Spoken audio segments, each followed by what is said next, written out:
"They have turned our own network against us," observed Commander Thek. The destruction of the Vorthak communication network sent shockwaves across the galaxy. On dozens of worlds that had been conquered by the Empire, enslaved populations looked up at the sky and realized that their oppressors had gone silent. For the first time in generations, rebellion seemed possible. On the prison world of Kethvar, the luminary slaves who had been forced to work in crystal mines for 50 years suddenly found their guards confused and isolated. Without orders from command, the Vorthak soldiers did not know how to respond when the prisoners simply walked out of the mines and declared their freedom. Similar uprisings began on every Vorthak-controlled world. The empire that had ruled through fear and superior communication suddenly found itself fighting dozens of separate wars against enemies who had learned from humanity's example. Chaos was spreading, and the Vorthak did not know how to fight it. But Earth was still in immediate danger. Admiral Krix's flagship hung in orbit above Japan, charging its planet-killer weapon. The massive ship was designed to crack open worlds, and Earth would not survive its attack. Lee Taeho's captured shuttle raced through space toward Earth, pushed beyond its design limits by Archean modifications and human desperation. On board were 12 volunteers, 6 humans, 4 Archeans, and 2 Luminari who had joined the mission despite their species' pacifist nature. Estimated time to Earth orbit? Taeho asked the ship's navigator, an Archean named Silthan. At current speed, 16 minutes, Silthan replied. But the Vorthak flagship will be ready to fire in 12 minutes. Then we need to go faster, Taeho said. He pushed the engines past their safety limits, feeling the ship shake as it accelerated through space.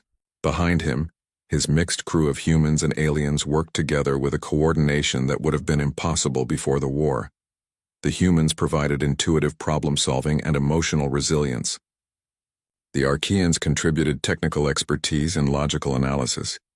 The Luminari offered creative solutions that neither of the other species would have considered. Together, they had become something new, a truly galactic crew united by purpose rather than biology.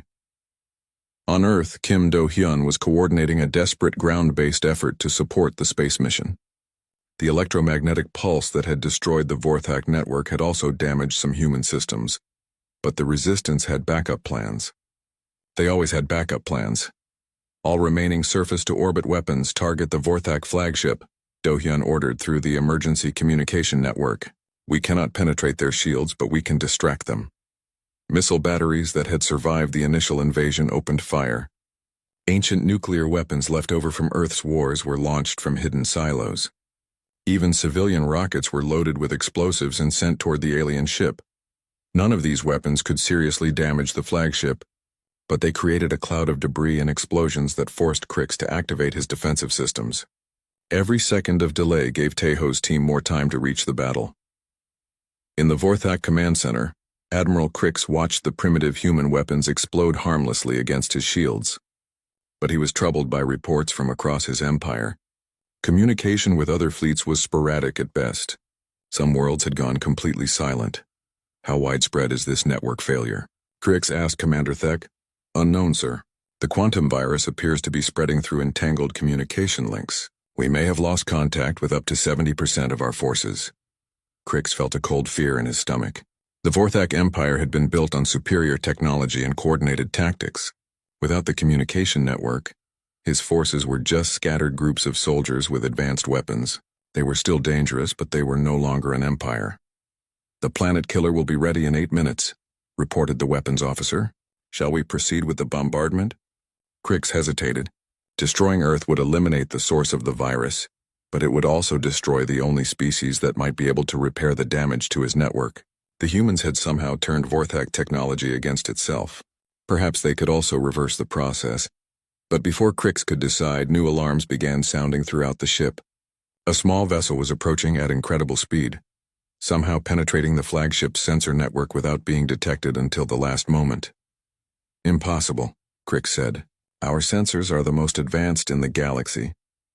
The approaching ship appears to be using chaotic movement patterns, the sensor operator reported. Our targeting computers cannot predict its course. On the attacking shuttle, Taeho was flying by pure instinct. He had turned off the navigation computer and was piloting the ship using human intuition, and alien technology. The combination created flight patterns that no logical system could anticipate or track. Approaching the flagship's weapon array, Tejo announced to his crew, "Prepare for close-quarters assault." The plan was insane even by human standards. They were going to land their small shuttle inside the Vorthak flagship's weapon bay and sabotage the planet killer from the inside. It required precision, luck, and the kind of desperate courage that only came from fighting for the survival of one species. Choi Soo-jin's voice crackled through the communication system from her bunker in Seoul. "Tejo, I'm uploading the virus directly to your ship's computer. When you connect to the Vorthak systems, it should spread through their local network." "Understood," Tejo replied. "If we do not succeed, you will succeed," Do-yun interrupted from the command bunker. "Failure is not an option." The shuttle pierced the flagship's defensive perimeter like an arrow of light.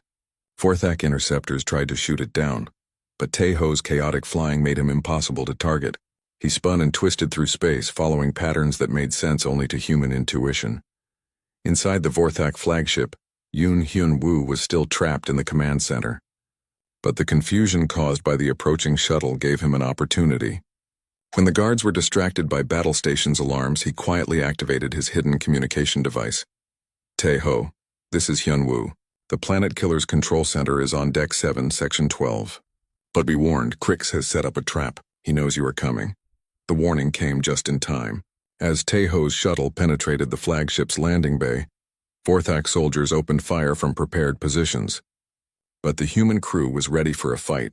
Park Ji-min activated her emotion amplifiers and led the charge out of the shuttle.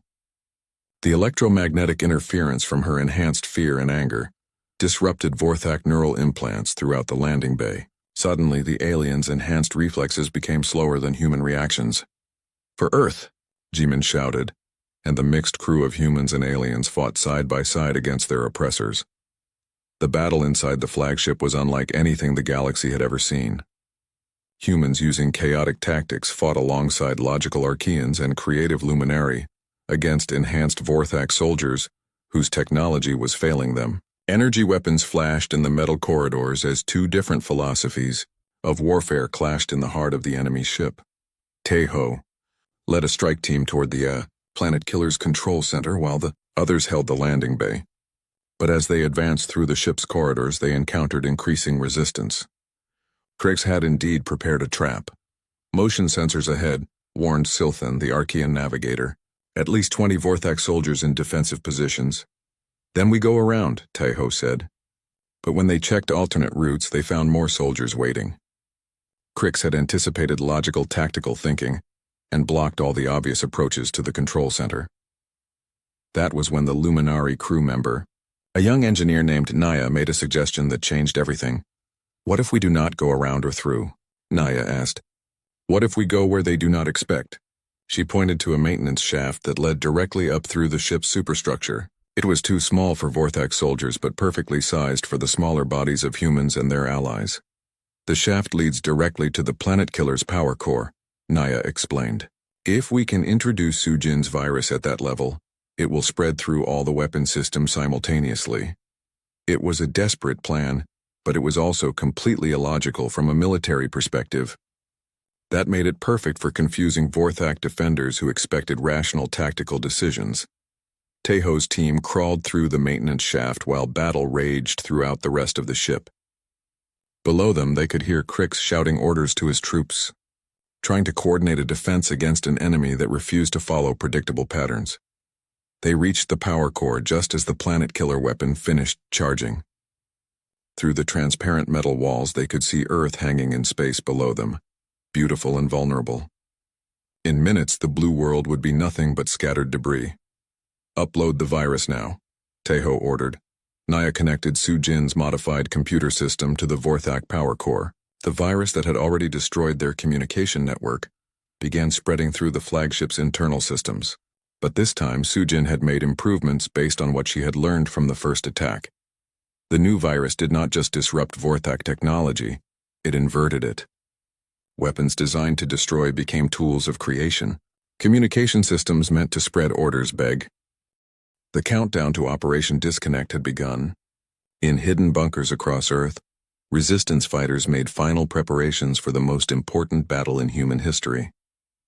They had one chance to strike at the heart of the Vorthak Empire. If they failed, Earth would remain under alien control forever. Kim Do-hyun stood in the main command bunker beneath Seoul, looking at a holographic map of the world. Red dots marked Vorthak communication hubs in 23 cities. Each hub had to be destroyed at exactly the same time, or the surviving hubs would adapt and strengthen their defenses. Final equipment check, Do-hyun announced to his team leaders. Sujin, are the jammers ready? Choi Sujin nodded, wiping sweat from her forehead. She had been working for 36 hours straight, putting the finishing touches on her electromagnetic weapons. All devices are programmed and tested. Each team has 3 jammers with different musical patterns. When they activate together, the quantum network should overload. Should? Asked Lee Min-ho, the former police officer who now led the assault team. Will? Sujin corrected herself with a tired smile. The quantum network will overload. I have run the calculations 100 times. But she did not mention her private fears.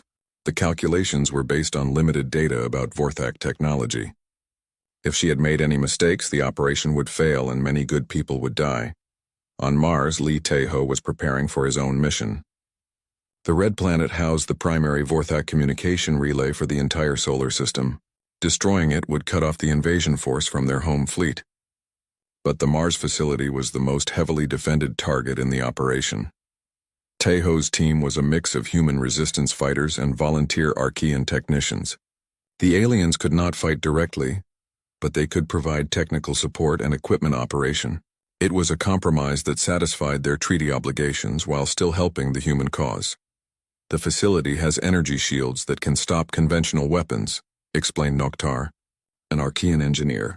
But Sujin's electromagnetic jammers should disrupt the shield generators long enough for us to penetrate the defenses.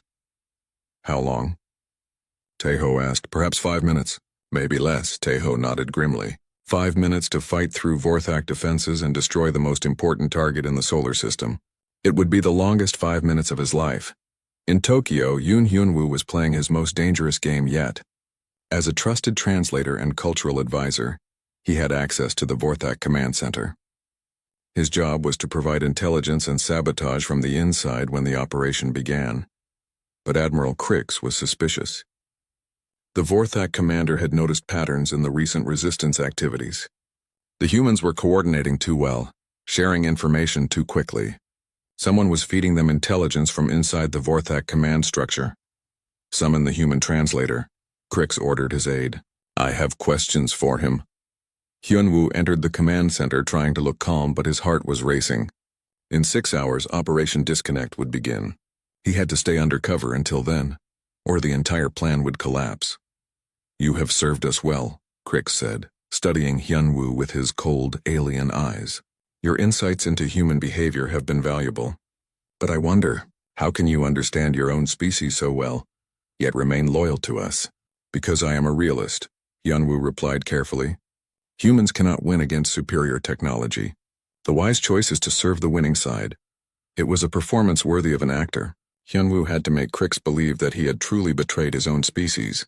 But inside, he was counting down the hours until he could help strike back at the alien occupiers. Around the world, other resistance teams were moving into position. In London, a group of former SAS soldiers prepared to assault the European communication hub.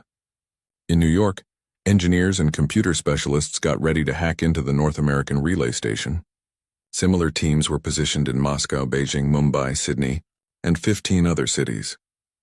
Each team had been trained to use Sujin's electromagnetic weapons, but they all knew the devices were experimental. No one had tested them against fully operational Vorthak systems. They were about to discover whether human ingenuity could overcome alien technology. Park Ji-min was with the London team, carrying her emotion amplifiers and biological warfare equipment. Her research had shown that human psychological states could disrupt Vorthak neural implants. During the attack, she would coordinate the emotional warfare component of the operation. Remember, she told the team, when you engage the Vorthak soldiers, let your emotions run free. Get angry, get scared, get excited. Your feelings will interfere with their enhanced reflexes and give you an advantage in combat. It was strange advice for soldiers, who were usually trained to control their emotions in battle. But these were strange times, and humans were learning to use their weaknesses as strengths. The operation began at exactly 1800 Greenwich Mean Time. In Seoul, Do-hyun gave the signal that was transmitted instantly to resistance cells around the world using Soo-jin's modified communication network. Operation Disconnect is go, Do-hyun announced. All teams execute your missions. For Earth, for humanity, for freedom. In Tokyo, Hyunwoo was still in the Vorthak command center when the first attacks began. Alarms started blaring as reports came in from around the world. The resistance was striking everywhere at once. Crix roared in anger and frustration. How did they coordinate this? Our surveillance should have detected any large-scale communication. Hyunwoo remained silent, but inside he was cheering. Soo-jin's chaotic communication system had worked perfectly. The Vorthak had been watching for logical, predictable military communications. They had completely missed the emotional, intuitive human network that spread information like wildfire. Deploy all reserves, Crix ordered. Crush these attacks immediately.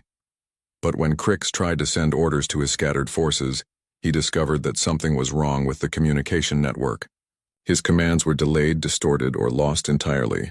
Unknown to him, human resistance fighters were already attacking the quantum relay stations that connected his empire. On Mars, Taeho's team struck the primary communication facility with surgical precision. The Archean technical support proved invaluable as they bypassed alien security systems and penetrated the outer defenses.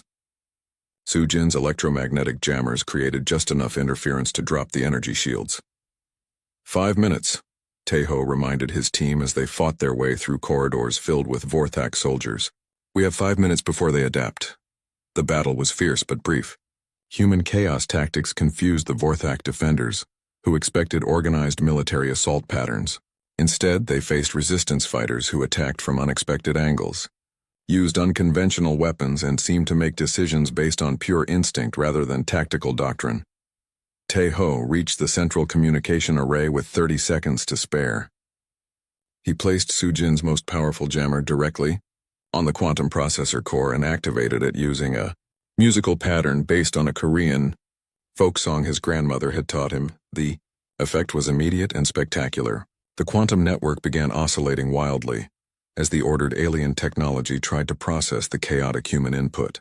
Overload cascades spread through the system like a virus, destroying delicate quantum circuits and shutting down communication links across the solar system. Similar scenes played out in cities around Earth. Human teams struck fast and hard, using their emotional advantages and unpredictable tactics to overcome superior alien technology. Not every mission succeeded. 3 teams were wiped out and 2 more failed to reach their targets. But enough jammers activated to create a cascade failure in the Vorthak network. In the London assault, Jimin's emotional warfare tactics proved devastatingly effective. As human soldiers embraced their anger and fear, the electromagnetic interference from their brains disrupted Vorthak neural implants throughout the facility. Enhanced alien soldiers suddenly found themselves slower and clumsier than unenhanced humans. It's working, Jimin shouted over the sound of energy weapons and explosions. Their implants are failing. The psychological impact was enormous. Vorthak soldiers who had been superhuman warriors suddenly became confused and vulnerable. For the first time since the invasion began, humans were winning direct combat encounters with their alien occupiers. But the real victory came when Soo-jin's master stroke activated. All the jammers around the world had been synchronized to activate a final sequence after the initial attacks. This sequence created a feedback loop that spread through the entire Vorthak quantum network, carrying a virus-like signal that corrupted communication protocols and disabled spacecraft systems. Vorthak ships in orbit around Earth suddenly lost contact with their command structure. Their navigation systems failed. Their weapon targeting computers crashed. Crews found themselves flying blind through space, unable to coordinate with other ships or receive new orders. In the Tokyo command center, Crix watched his empire crumble in real time. Status reports showed communication failures across dozens of star systems. Ships were going dark throughout Vorthak space. The network that held his civilization together was destroying itself from within.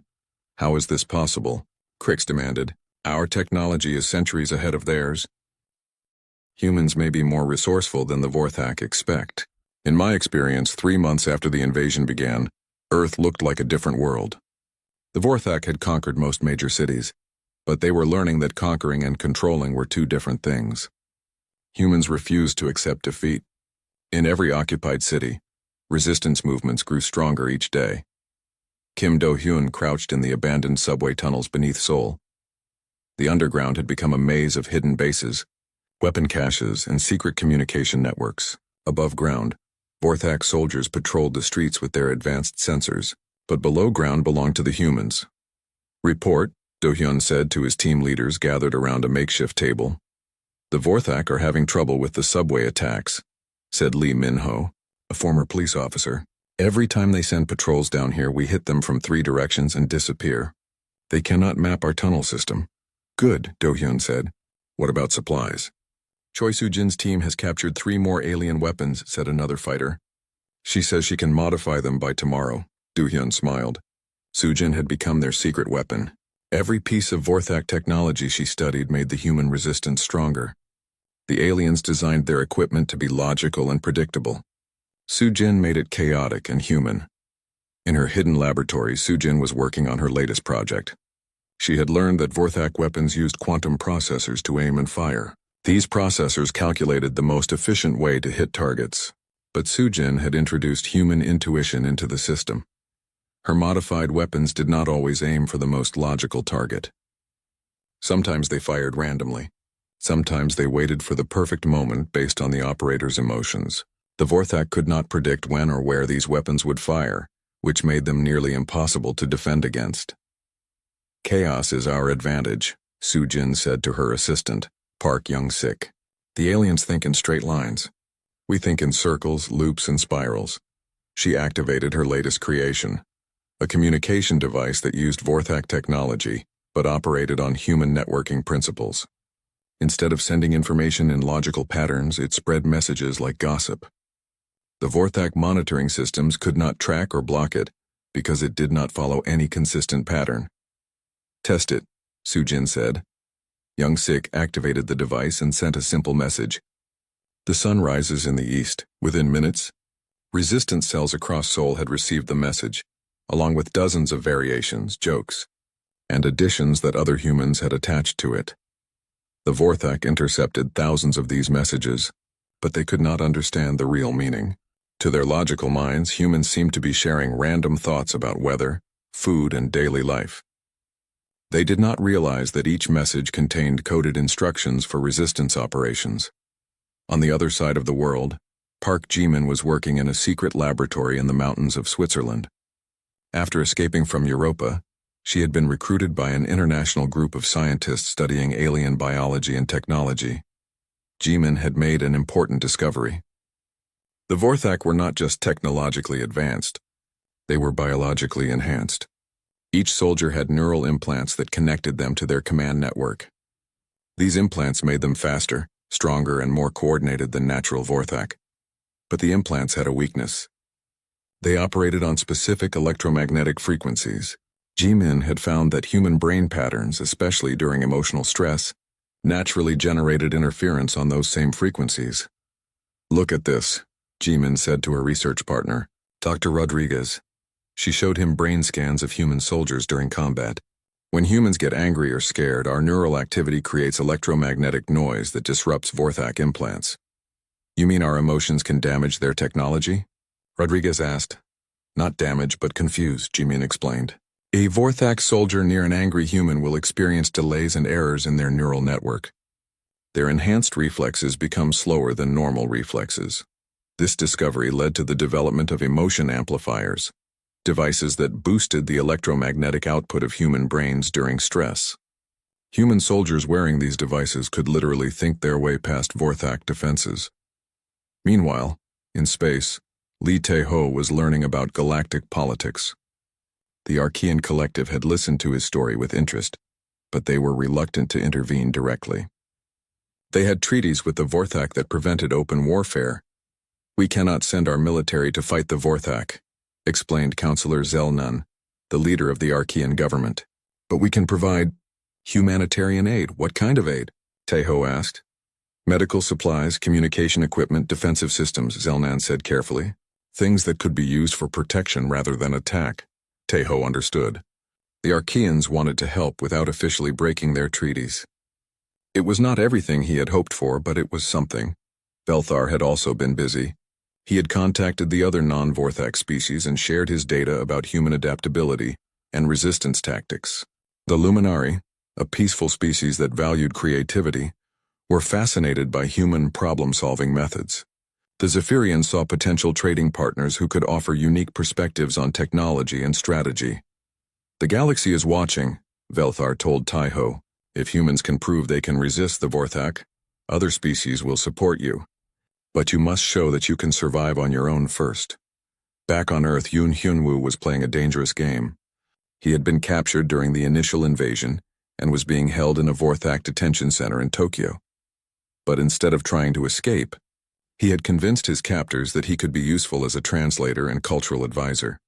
The Vorthak were having trouble understanding human behavior. Their psychological models could not predict human actions. Hyunwoo offered to help them, while secretly gathering intelligence for the resistance. Humans are pack animals, Hyunwoo explained to his Vorthak handlers. They follow alpha leaders and protect their territory. If you eliminate the leaders, the others will submit. This was partly true, but mostly false. Humans did follow leaders, but they also had a tendency to create new leaders when old ones were removed. Every time the Vorthak eliminated a resistance cell, 2 new cells formed to replace it. Hyunwoo's real value was in learning about Vorthak operations. He discovered that their entire command structure depended on quantum communication networks. Every Vorthak unit was connected to a central command system that coordinated their actions across the planet. The network was their greatest strength, but it was also a potential weakness. If the network could be disrupted, the Vorthak forces would become isolated and confused. Hyunwoo carefully gathered information about communication protocols, security codes, and network architecture. He memorized everything because writing it down would be too dangerous. Every day he learned more about how the alien command system worked. The breakthrough came when he overheard a conversation between 2 Vorthak technicians. They were complaining about network lag caused by interference from human industrial equipment. Apparently, certain human technologies created electromagnetic noise that slowed down Vorthak communications. That night, Hyunwoo used a hidden communication device to send a coded message to the resistance. The message was simple: the network can be broken. Do-hyun received the message in his soul bunker and immediately called a meeting of resistance leaders from around the world. Using Sujin's modified communication system, they held a secure conference with cells in New York, London, Moscow, and 12 other cities. If we can disrupt their communication network, we can turn their coordination against them, Do-hyun explained. Right now they move like a single organism, but if we cut the connections, they become isolated predators. The plan they developed was ambitious and dangerous. It required coordinated attacks on Vorthak communication hubs in cities around the world. The timing had to be perfect. If even one hub remained active, the Vorthak could reorganize and counterattack. Sujin was tasked with creating the weapons needed for the operation. She needed devices that could generate enough electromagnetic interference to overload quantum communication systems. But the devices had to be powered by human technology and operated by human intuition. I need something that thinks like a human but hits like an alien, Sujin told her team. The solution came from an unexpected source. Young-sik suggested using human music as a control system. Music was mathematical but emotional, structured but creative. It was the perfect combination of logic and chaos. Sujin created communication jammers that operated based on musical patterns. Each device could be programmed with a different song, and the electromagnetic pulses would follow the rhythm and melody. To human operators, the system was intuitive and easy to control. To Vorthak computers, it was completely unpredictable. As the resistance prepared for their coordinated strike, they received unexpected help. Velthar's ship arrived in Earth orbit, carrying supplies and equipment from the Archean collective. The aliens could not fight directly, but they provided defensive shields and communication enhancers that would help protect human resistance bases during the operation. The Luminari sent something even more valuable: information. They had studied Vorthak tactics for centuries and knew the aliens' weaknesses. They shared this know. Admiral Crick stood on the bridge of his warship and looked at the star maps. His ship was massive, painted black with red markings that meant death in Vorthak culture. The Vorthak were warriors who had conquered 12 different worlds. They were tall, with thick gray skin and sharp teeth. Their technology was built for one thing: war. "Show me the human territory," Crix ordered. A three-dimensional map appeared in the air.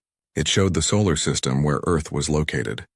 The humans had spread to several planets and moons, but their settlements were small compared to Vorthak military bases. "They are weak," said Commander Thek, Crix's second in command. "Their ships are slow. Their weapons are primitive. We can crush them in one day." Crix studied the map more carefully. The humans had been hidden for their entire history. That meant they were either very lucky or very clever. He did not believe in luck.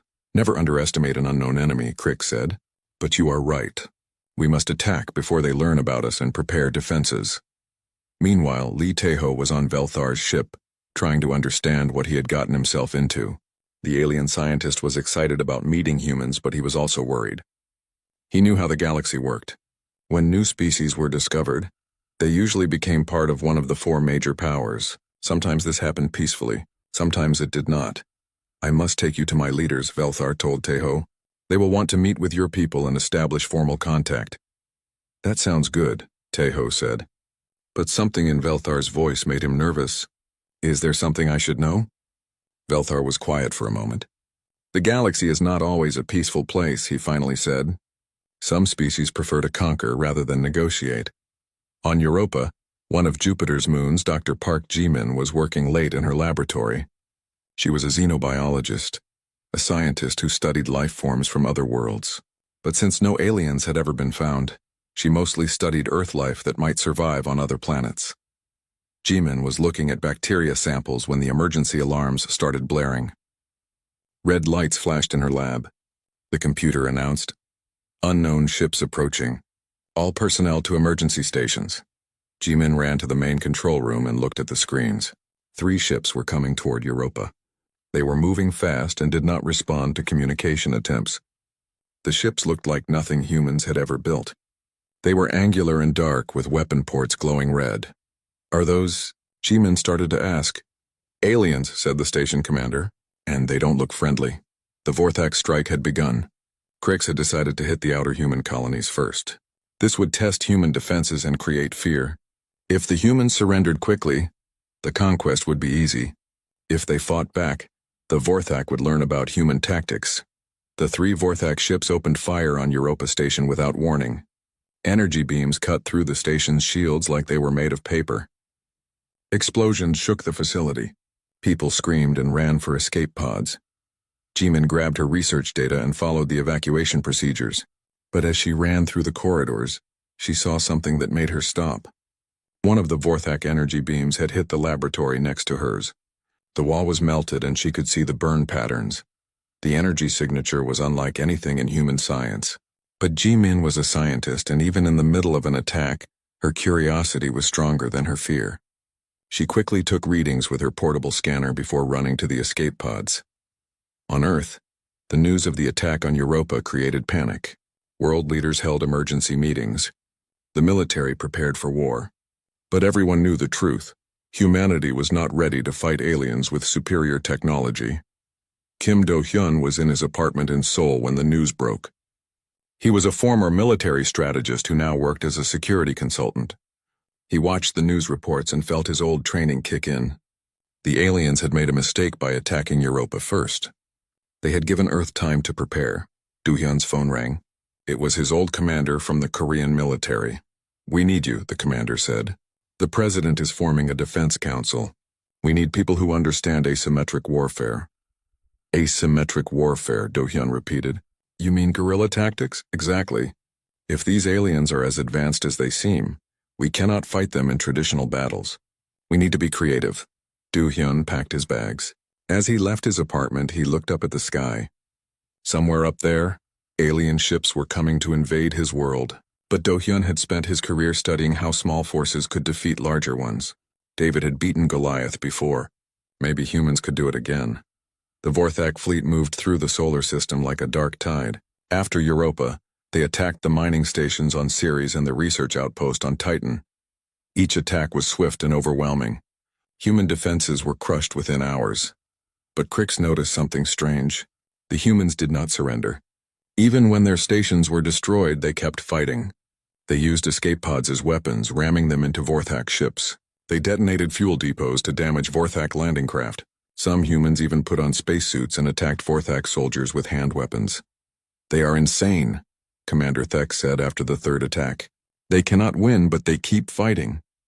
"Interesting," Crix said. The Vorthak had conquered many species. Most surrendered when they realized resistance was hopeless. But these humans seemed to prefer death to defeat. That was either very brave or very stupid. On Velthar's ship, Tejo was watching the attacks through the alien sensors. He felt sick as he watched human colonies being destroyed. But he also felt angry. "I have to warn Earth," he told Velthar. "My people need to know what is coming. The Vorthak jamming systems will block any message you try to send," Velthar said sadly. "But I can take you to the Archean homeworld. My leaders might be willing to help." "Why would they help us?" Tejo asked. "Because the Vorthak do not stop with one conquest," Velthar explained. "Today they attack humans. Tomorrow they might attack us." Tejo nodded. He was beginning to understand galactic politics. It was not much different from Earth politics, just with higher stakes. The Vorthak fleet reached Earth's outer defenses 2 days after the first attack. Earth's orbital defense platforms opened fire, but their weapons barely scratched the alien ships. The Vorthak returned fire and destroyed the platforms in minutes. Then the invasion began. Vorthak landing ships descended through Earth's atmosphere like falling meteors. They landed in major cities: New York, London, Beijing, Moscow, Mumbai. Each landing ship carried 1,000 Vorthak soldiers equipped with advanced weapons and armor.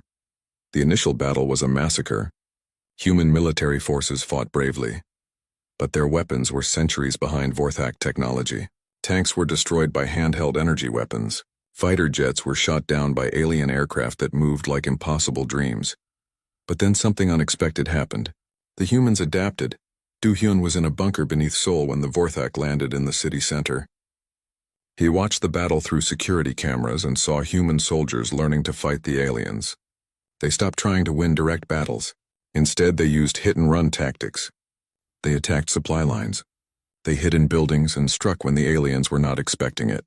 Most importantly, they shared information. Every time a human soldier discovered something about Vorthak weapons or tactics, the knowledge spread quickly through the resistance network. "They are learning," Do-hyun said to his team. "The aliens are stronger, but we are faster learners." Choi Soo-jin was an engineer who worked for Samsung. When the Vorthak landed in Seoul, she was trapped in her office building. But instead of hiding, she started studying the alien technology.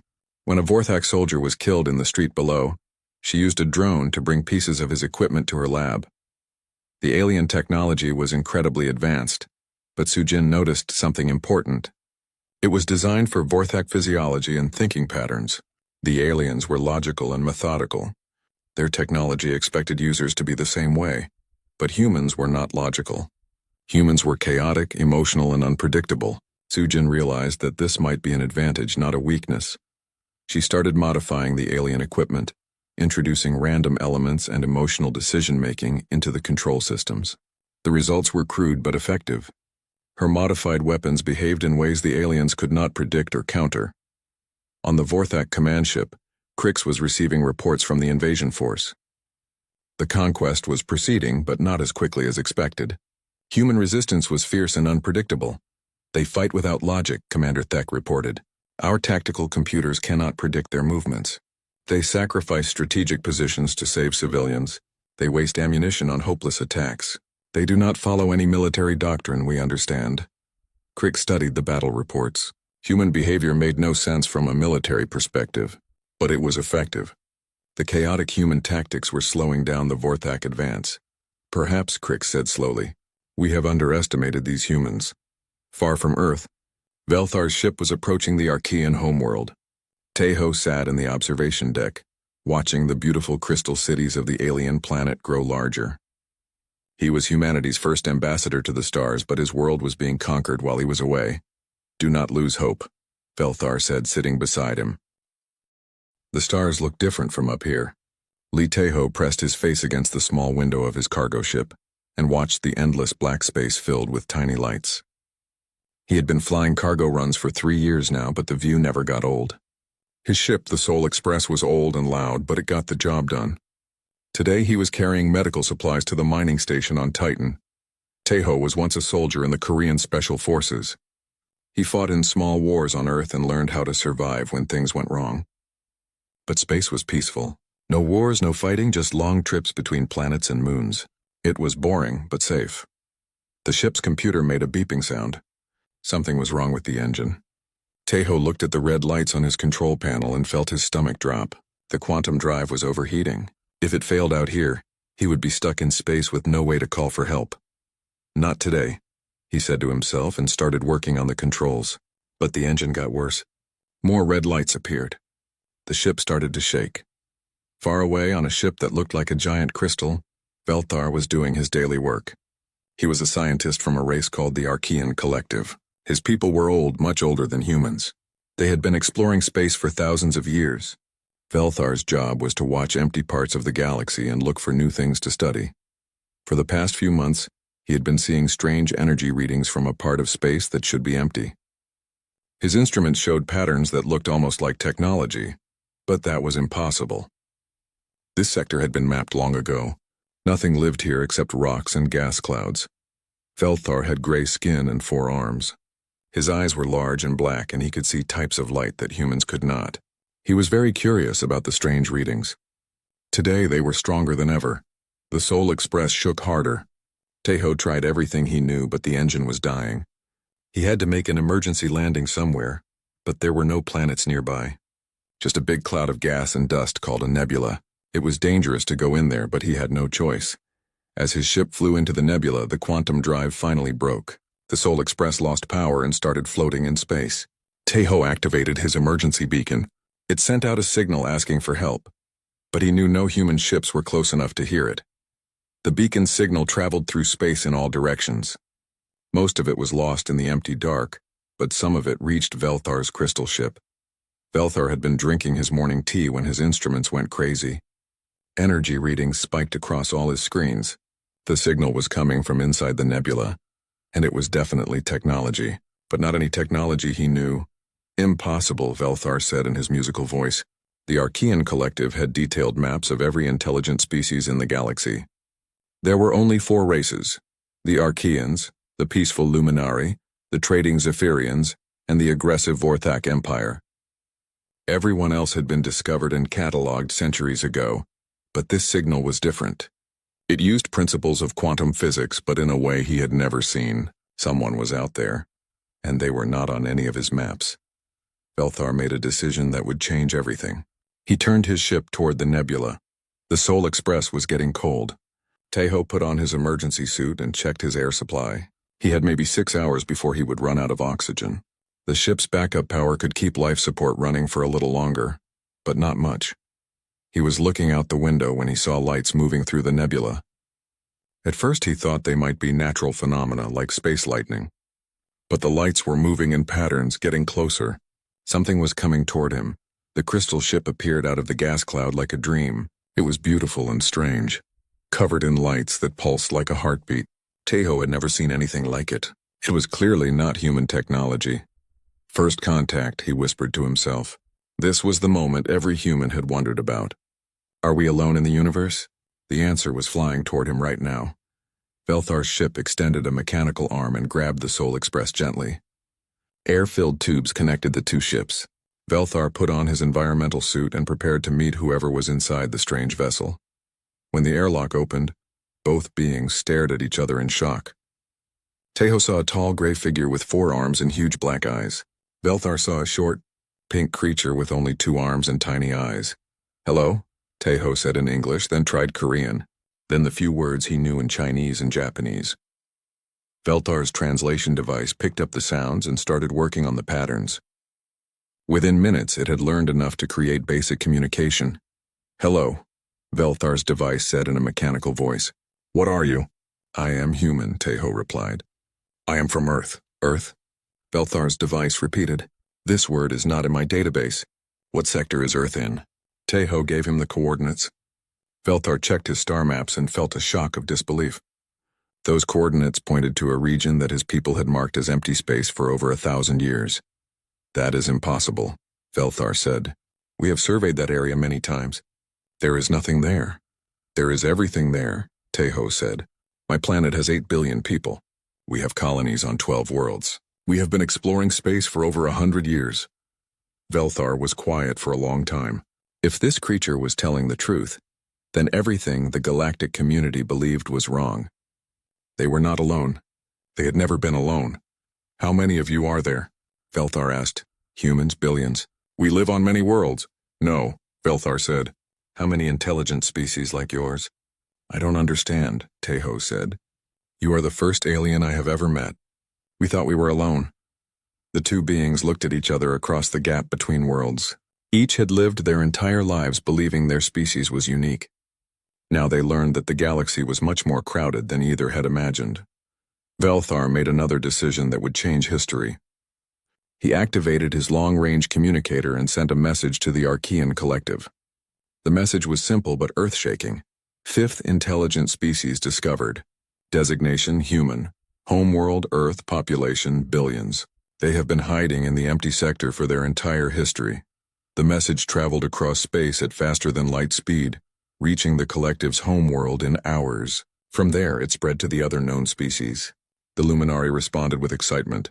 The Zephyrians saw trade opportunities, but the Vorthak Empire had a different reaction. The Vorthak had built their power by being the strongest military force in known space. They controlled their territory through fear and superior weapons. The discovery of a hidden species made them nervous. What if these humans were stronger? What if they had better weapons? What if they were a threat? Admiral Crix was the most aggressive of the Vorthak leaders. When he received the news about humanity, he did not see a new friend. He saw a new enemy that needed to be dealt with quickly before they could become dangerous. Prepare the fleet, Crix ordered. We attack before they know we exist. The research ship Gentle Current drifted silently through the dark space at the edge of known territory. Its silver hull gleamed under the distant light of alien stars. Inside the ship, Chief Researcher Velthar studied the strange readings on his scanner with growing excitement. Captain Gendai, you need to see this, Velthar called out, his 4 eyes blinking rapidly. The Zephyrian's blue skin showed patches of bright yellow, a clear sign of his excitement. Captain Gendai floated over to the research station. Like all Zephyrians, she moved with grace through the ship's water-filled chambers. What have you found, old friend? Something that should not exist, Velthar whispered. He pointed at the massive structure visible through the ship's transparent walls. Look at the construction, the materials, the design patterns. This is not from any known civilization. The object before them stretched for kilometers in all directions. It looked like a giant flower made of metal and crystal, with petals that caught and reflected light in impossible ways. Ancient symbols covered its surface, glowing faintly with inner light. How old do you think it is? Captain Gendai asked. Thousands of years, maybe tens of thousands. Velthar swam closer to his instruments. The metal shows signs of age, but it has not broken down. Whatever built this knew secrets we have lost. The Gentle Current had been exploring this region for 3 months. The Zephyrian Science Council had sent them to study old star formations. They never expected to find something like this. Should we report this to the council? Captain Gendai asked. Not yet, Velthar said quickly. Let us study it first. Think of what we might learn. This could change everything we know about galactic history. Captain Gendai nodded. She trusted her old friend's judgment. Velthar had made more important discoveries than any other researcher in their generation. Begin scanning, she ordered. But be careful. We do not know what ancient defenses this thing might have. Veltar's tentacles danced over his controls. The ship's scanning beams reached out to touch the mysterious structure. At first nothing happened. The ancient artifact just floated in space, silent and still. Then Veltar made a mistake. While trying to get better readings, he increased the scanner's power. The beam hit a small crystal near the structure's center. The crystal began to glow brighter. Veltar, what did you do? Captain Gendai demanded. I just increased the power a little, he said, panic creeping into his voice. It should not have. The entire structure exploded with light. Not the violent explosion of a weapon, but something far more frightening. The artifact came alive. Symbols raced along its surface like living things. Crystal formations began to move and reshape themselves. Deep inside the structure, something that had slept for thousands of years opened its eyes. "Captain, I am reading massive energy buildup," the ship's engineer called out. "Power levels are climbing beyond our ability to measure." "Get us away from here," Captain Gendai ordered. But it was too late. A beam of pure energy shot out from the artifact's center. Not toward their ship, but into the empty space beyond. The beam was like nothing they had ever seen. It tore through space itself, opening a hole in the fabric of reality. "It is some kind of communication device," Veltar breathed. "But the power? No one builds communication systems with this much power." The beam pulsed 3 times, then changed. Now it was sending a signal. The message was simple and clear, broadcast on frequencies that would reach across the entire galaxy. It was a distress call, but not just any distress call. This signal carried codes and patterns that were older than most civilizations. It spoke of ancient agreements and forgotten promises. It was a call for help that had not been heard for thousands of years. Within hours, every major civilization in the galaxy detected the signal. On the peaceful worlds of the Altrian Republic, scientists stared at their instruments in confusion. In the crystal cities of the Mindari, ancient computers began accessing files that had not been opened in millennia. The signal was impossible to ignore. It cut through all other communications like a sword through silk. Every government, every military, every research station in the galaxy heard the same message: "Help us. We are dying. The enemy has come. Send the Guardians." But no one knew who the Guardians were. Admiral Kesserol of the Altrian Defense Fleet called an emergency meeting of the Galactic Council. Representatives from 50 different species gathered in the Great Chamber on neutral Space Station Harmony. "We all heard the signal," Admiral Kesserol began. "We all know it came from the Forbidden Zone." A worried murmur filled the chamber. The Forbidden Zone was a region of space that all civilizations avoided. Ancient star charts marked it as dangerous territory. The old precursor race had placed warning beacons around it before they disappeared. "The precursors left clear instructions," said Council Leader Thara of the Mindari. "That region is quarantined. No one goes there. No one investigates. No one even talks about what might be inside." "But someone inside is calling for help," Admiral Kesserol replied. "The signal is clearly a distress call. If there are people in danger, do we not have a duty to help them?" "The precursors were wiser than us," Thara insisted. "They marked that zone forbidden for a reason. Their records speak of worlds so dangerous that they create monsters, places where death is the normal way of life." Old Ambassador Quell of the Peaceful Union raised a shaking appendage. "I have studied the ancient texts. The precursors called those worlds death worlds. They said the creatures that live on such planets become different, violent, deadly. They learn to survive in ways that normal beings cannot understand." "But this signal," another representative said, "it speaks of guardians." "What guardians? Who were they talking about?" No one had an answer. For 3 days, the Galactic Council debated. Some wanted to send a rescue mission to the Forbidden Zone. Others insisted that the ancient quarantine must be maintained. A few suggested that they should ask the signal's source for more information, but the signal had stopped. The ancient artifact had sent its message, and then gone dark again. The gentle current reported that the structure was once again silent and still, as if it had never awakened at all. "Perhaps it was just an automatic system," suggested one scientist. "Maybe it detected our scanning beam and sent out an old pre-recorded message." "Or maybe," said Admiral Kesserol quietly, "it was a trigger. Maybe that signal was not asking for help. Maybe it was calling for something." Unknown to the Council, he was right. Deep in the Forbidden Zone, on a small blue and green world orbiting a yellow star, ancient systems were waking up. Computers that had slept for centuries began running through old programs. Defense satellites powered up their long dormant weapons. And in hidden bases on the dark side of the world's single moon, massive ships began their startup sequences. The signal had been received. The call had been answered. The Guardians were coming, but first they had to remember how to be Guardians again. It had been so long since the galaxy had needed them, so long since they had been called to war. On the 3rd planet from the sun, humanity began to prepare for a conflict they had hoped would never come. The ancient agreement was still in force. The promise made to the precursors still bound them. When the galaxy called for help, Earth would answer, even if the galaxy had forgotten that Earth existed. Admiral Sarah Chen was drinking coffee in her office when the alarm started screaming. She had been reviewing supply reports for the Luna Defense Station, a boring job that kept her busy during the quiet years. The human military had not seen real action for over 200 years. Most people thought they never would again. The coffee mug shattered on the floor as Sarah jumped to her feet. Red lights flashed throughout the command center. Computers that had been running background programs suddenly came alive with urgent messages. Admiral, Lieutenant Torres burst through the door. We have a Code Black activation. Sarah's blood went cold.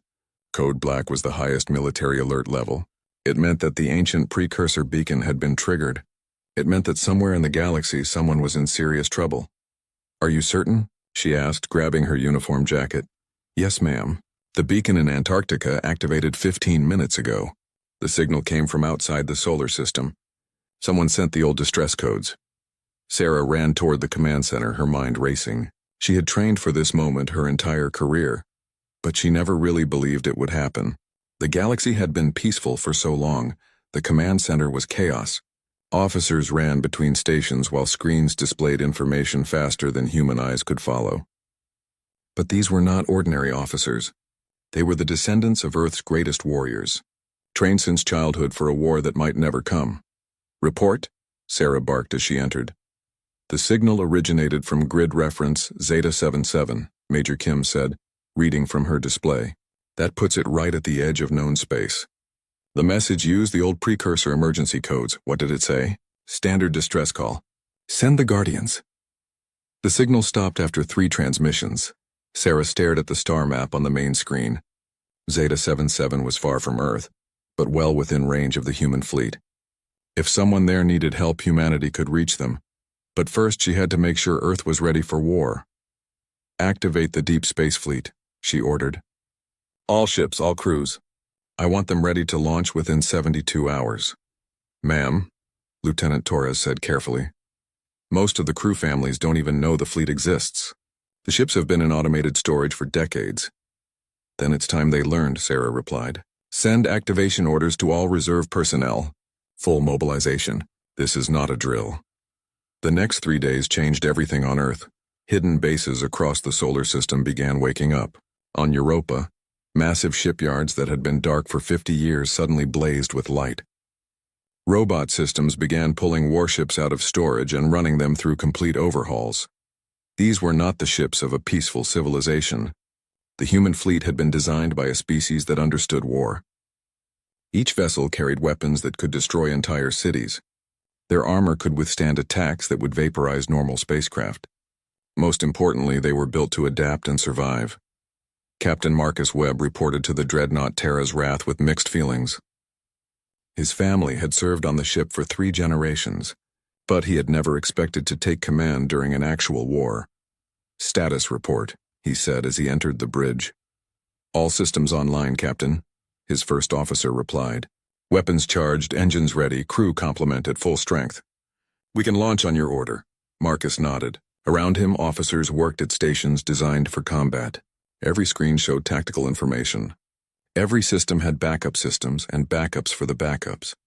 The ship had been built by people who assumed their enemies would try to kill them. What do we know about the threat? He asked. Very little, sir. The distress signal was brief. But Admiral Chen believes we're dealing with something serious. The precursors wouldn't have created the beacon system for small problems. Marcus understood. Thousands of years ago, the precursors had contacted Earth. They had been impressed by humanity's ability to survive and fight on a world that would kill most species. They offered Earth a choice. Join the galactic community as equals, or remain hidden and serve as guardians. Humanity chose to remain hidden. The precursors had explained that the galaxy was full of peaceful, advanced civilizations. They had evolved on safe worlds and solved most problems through negotiation. But sometimes threats appeared that peaceful species could not handle. When that happened, they would need warriors. The galaxy doesn't need another peaceful race, the precursor ambassador had said. It needs someone willing to fight when fighting is necessary. So Earth became the galaxy's secret weapon. They maintained a powerful fleet and trained soldiers for wars that might never come. They watched from the shadows and waited for the call. Now the call had come. Fleet status, Admiral Chen asked as she entered the Terra's Wrath Bridge. 200 ships ready for departure, Marcus reported. Crews are fully briefed. We can launch immediately. Sarah looked at the tactical display showing the human fleet. Each ship represented decades of preparation and planning. Each crew had trained their entire lives for this moment. Do we know what we're facing? Marcus asked. Unknown hostiles, Sarah replied. The signal came from the edge of space near the old quarantine zones. Whatever sent that distress call is probably dead by now. Our job is to find out what killed them and make sure it doesn't spread. The fleet launched 6 hours later. 200 human warships slipped out of the solar system, using paths that avoided all major shipping lanes. They had practiced this departure thousands of times, but never for real. As they traveled toward the signal's origin, they detected other activity in space. Ships from various galactic civilizations were moving toward the same area. The difference was obvious even from long range. The alien ships moved in single file, broadcasting friendly signals and requesting permission to approach. They carried scientific equipment and rescue supplies. They had come to help whoever had sent the distress call. The human fleet moved in combat formation, with scouts spread wide and weapons ready. They assumed they were flying into a battle zone. Admiral, the communications officer called out, "We're receiving transmissions from the other fleets. They're asking who we are and requesting that we identify ourselves." No response, Sarah ordered. "Maintain communication silence until we reach the target zone." She studied the alien fleet formations on her screen. The ships were obviously advanced, but they showed no signs of combat preparation. No escort formations, no defensive positioning, no weapons charged. "They have no idea what they're flying into," she murmured. "Ma'am?" Marcus asked. "Look at them, Captain. They're approaching a potential combat zone like they're going to a science conference. They have no concept of military tactics." Marcus studied the displays and nodded grimly. "Should we warn them?" "We will," Sarah replied. "But first we need to see what we're dealing with." The human fleet continued toward the signal's origin, ready for anything. Behind them, Earth continued its preparations. Factories began producing ammunition and supplies. Military academies activated training programs that had not been used in generations. Humanity was remembering how to be warriors, but they were not the only ones waking up. Deep in space, something else had detected the fleet movements. Something that had been waiting in the dark between stars, watching for signs of resistance. The hunters had found a galaxy full of prey, but now the prey was calling for help. Time to see what these guardians could do. The human fleet dropped out of hyperspace at the edge of the Kepler 442 system and immediately went to full combat alert. "Jesus Christ," Captain Webb whispered as he stared at the tactical display. The system was a battlefield.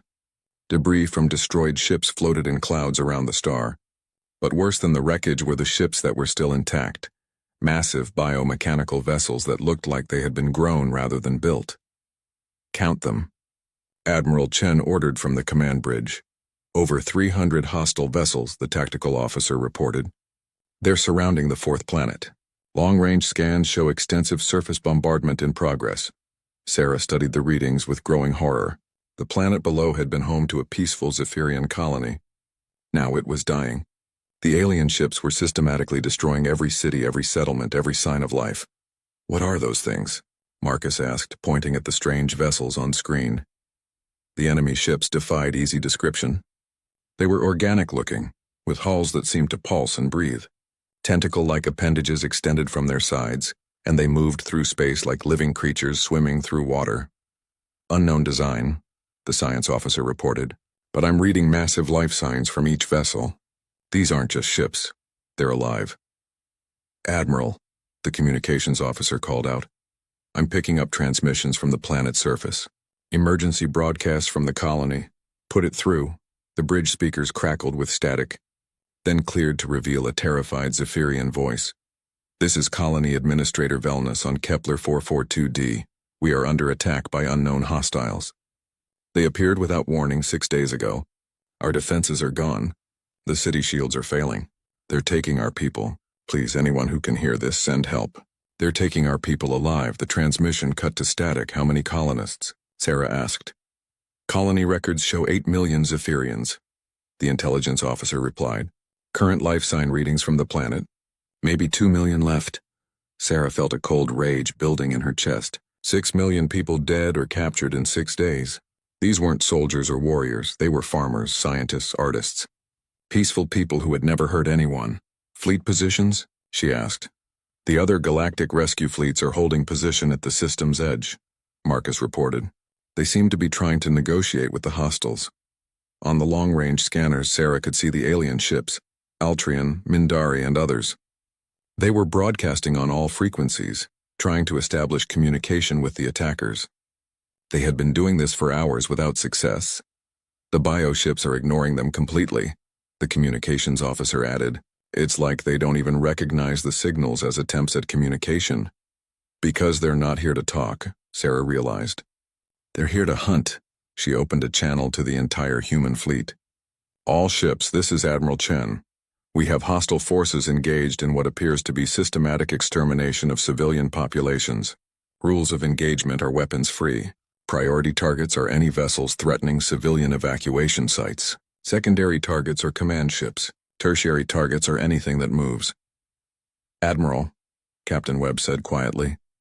The other fleets are going to see us coming. They don't know who we are. Then it's time for introductions, Sarah replied. Open a channel to all galactic forces. The communication went out on all frequencies, reaching every ship in the system. For the first time in centuries, humanity announced itself to the galaxy. This is Admiral Sarah Chen of the Terran Defense Fleet, responding to SOS protocols under Precursor Emergency Mandate 7. All civilian vessels clear the combat zone immediately.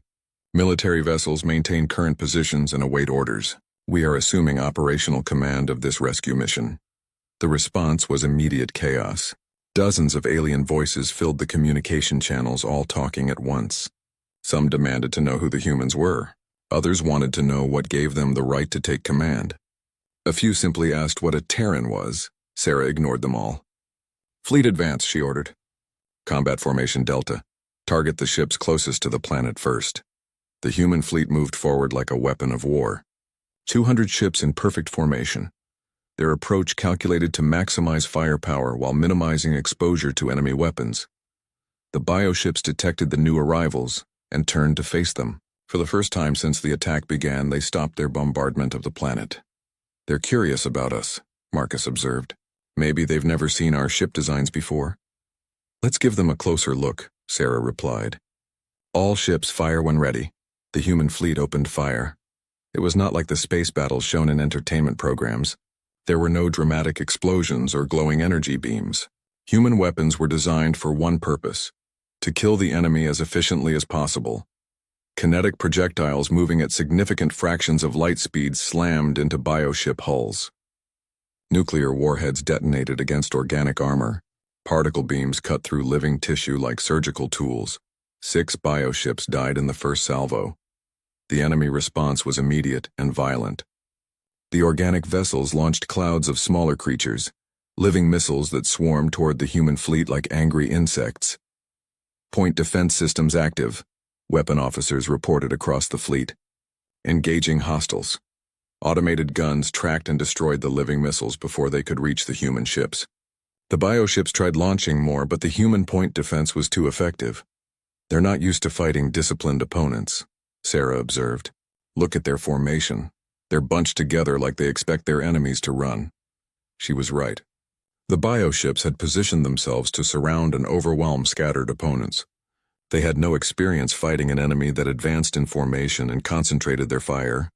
Second wave, target the command ships, Sarah ordered. I want those larger vessels eliminated. The human fleet adjusted its targeting. The largest bioships began taking concentrated fire from multiple human vessels. Their organic armor regenerated damage quickly, but not quickly enough to withstand the sustained bombardment. More enemy ships died. The remaining bioships began to retreat toward the outer system, but they did not run.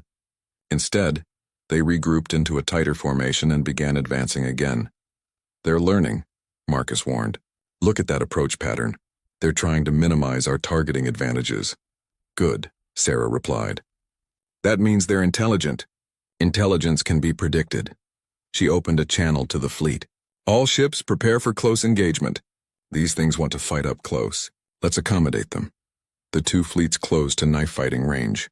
The bioships tried to use their size and numbers to overwhelm individual human vessels. They wrapped tentacles around smaller ships and attempted to crush them. But human ships had been designed by a species that understood close combat. Their hulls were armored against crushing attacks. Their weapons were effective at point-blank range. Most importantly, their crews had trained for exactly this kind of fighting. Ramming speed, Captain Webb ordered, as a massive bioship wrapped itself around his destroyer, all power to forward shields. The Terra's wrath accelerated directly into the enemy vessel, its reinforced prow punching through organic armor like a spear.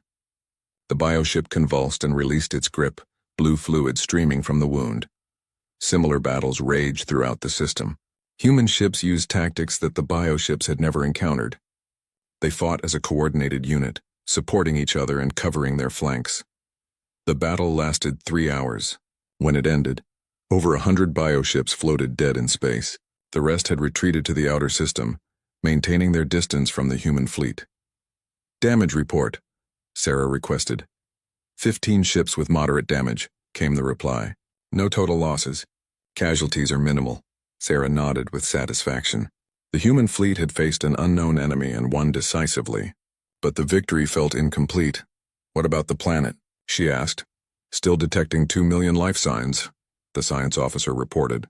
"The bombardment has stopped, but we need to get rescue teams down there immediately." "Admiral," the communications officer interrupted. "We're receiving signals from the other galactic fleets. They want to talk." Sarah looked at the tactical display showing the alien rescue ships. They had watched the entire battle from the system's edge. Now they knew that humanity existed, and that humans fought wars unlike anything the galaxy had ever seen. "Put them through," she said. The voice that came through the speakers was shaky with fear and awe. "This is Admiral Kesseral of the Altrian Defense Fleet. We need to talk."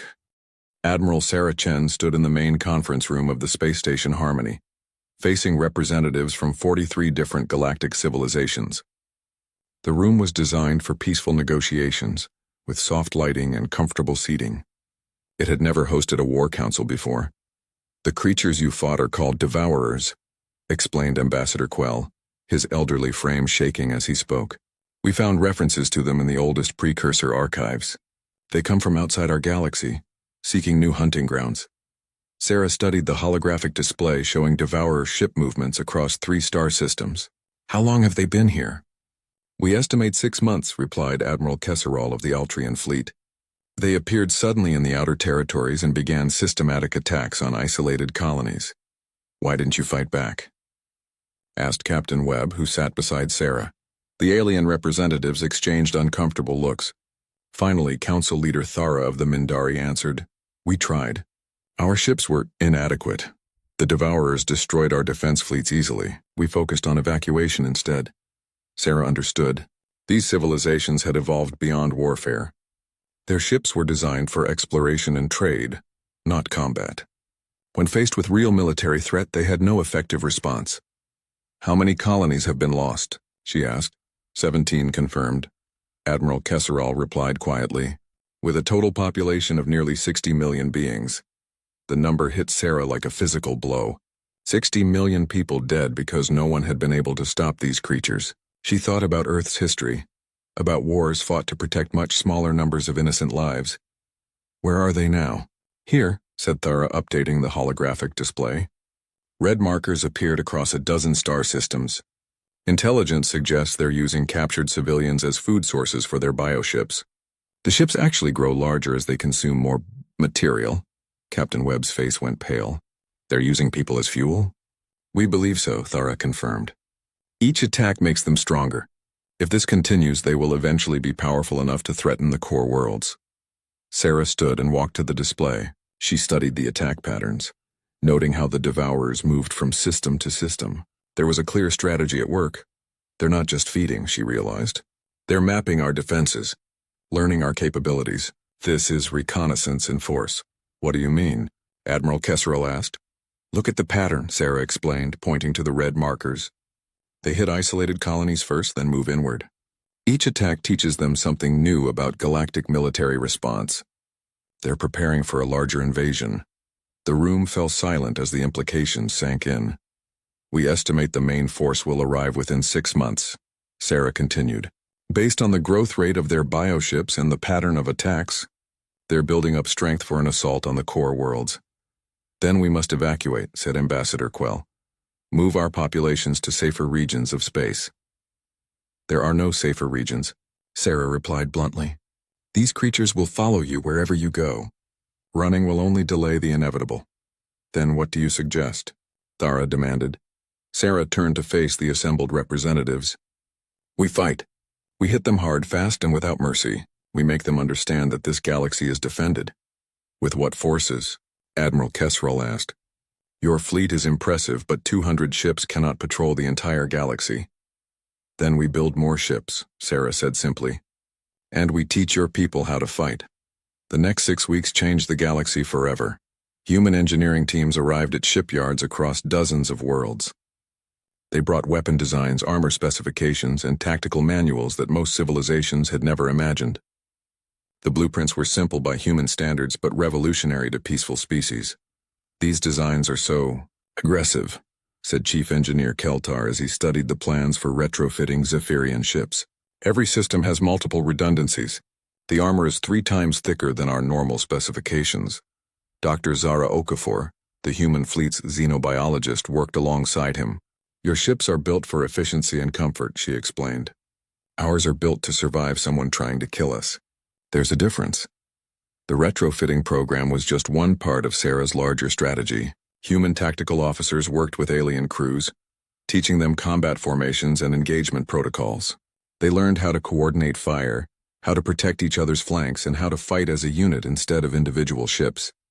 The cultural differences were enormous.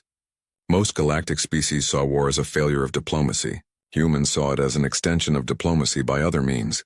Why do you assume the enemy will try to flank you? Asked Captain Velnus, a Zephyrian officer attending tactical school.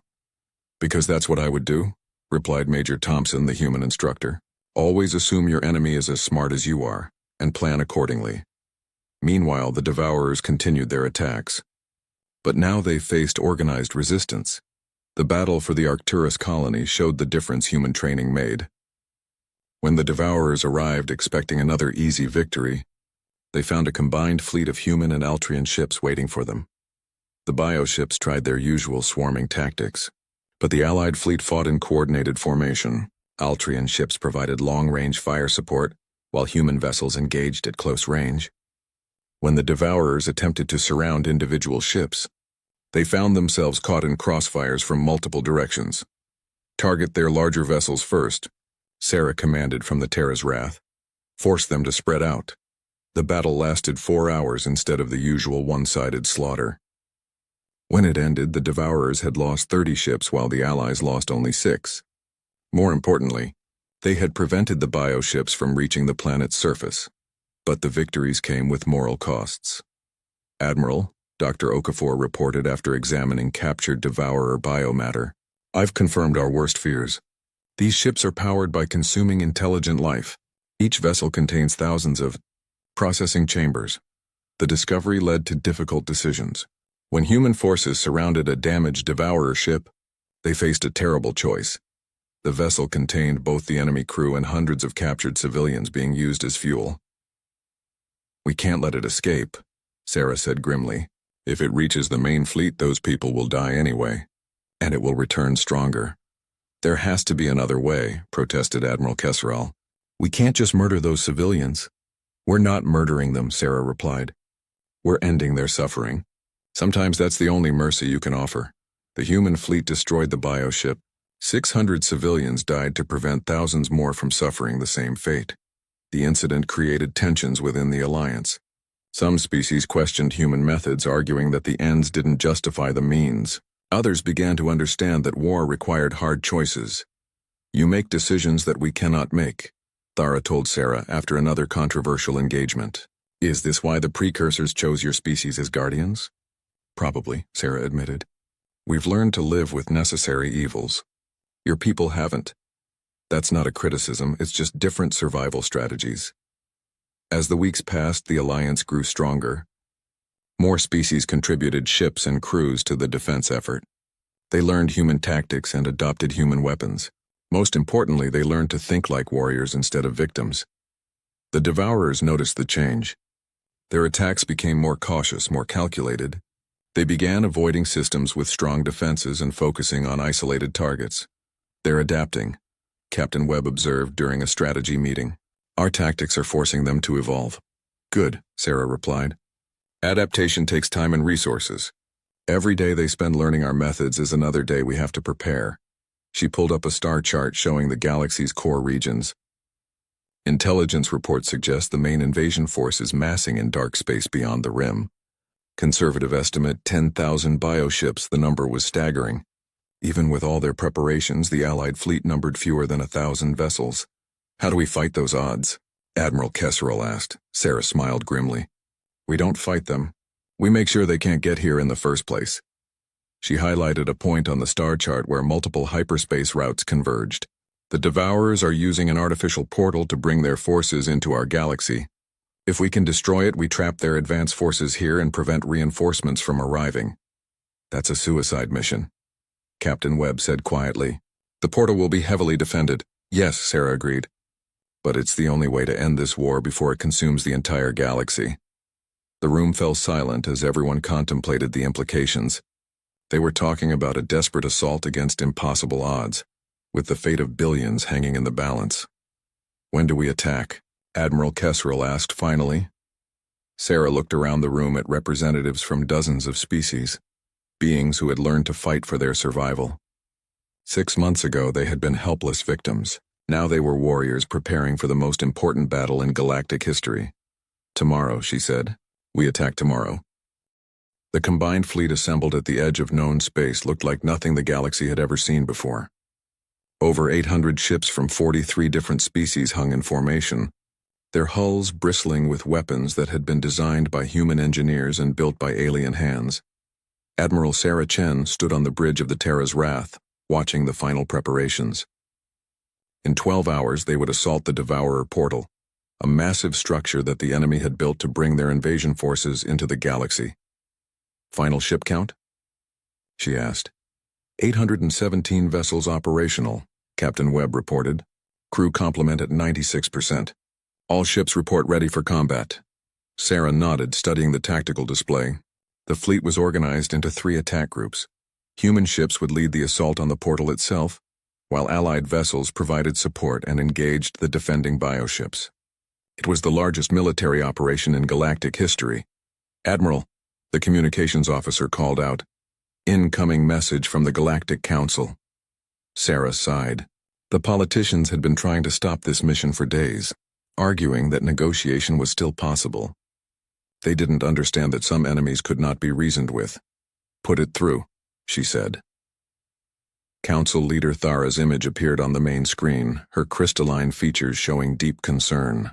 Admiral Chen, please reconsider. Our latest intelligence suggests the Devourers might be willing to negotiate a territorial agreement. We could offer them uninhabited systems in exchange for peace. They're not interested in territory, Sarah replied. They're interested in food. Every day we delay gives them more time to consume captured populations and grow stronger. But the cost, Thara pleaded. Our projections show that 70% of your fleet will be destroyed in this assault. Thousands of lives lost. And millions of lives saved, Sarah countered. That's what command decisions look like, counselor. Sometimes you have to choose between bad options and worse ones. She cut the transmission before Thara could respond. All ships, Sarah announced on the fleet channel. This is Admiral Chen. In 1 hour, we will engage the enemy portal. Our mission is simple. Destroy the structure and prevent enemy reinforcements from entering our galaxy. Some of us will not return from this battle, but our sacrifice will protect billions of innocent lives. She paused, looking out at the assembled fleet. Ships from species that had been pacifists for centuries now carried weapons designed for total war.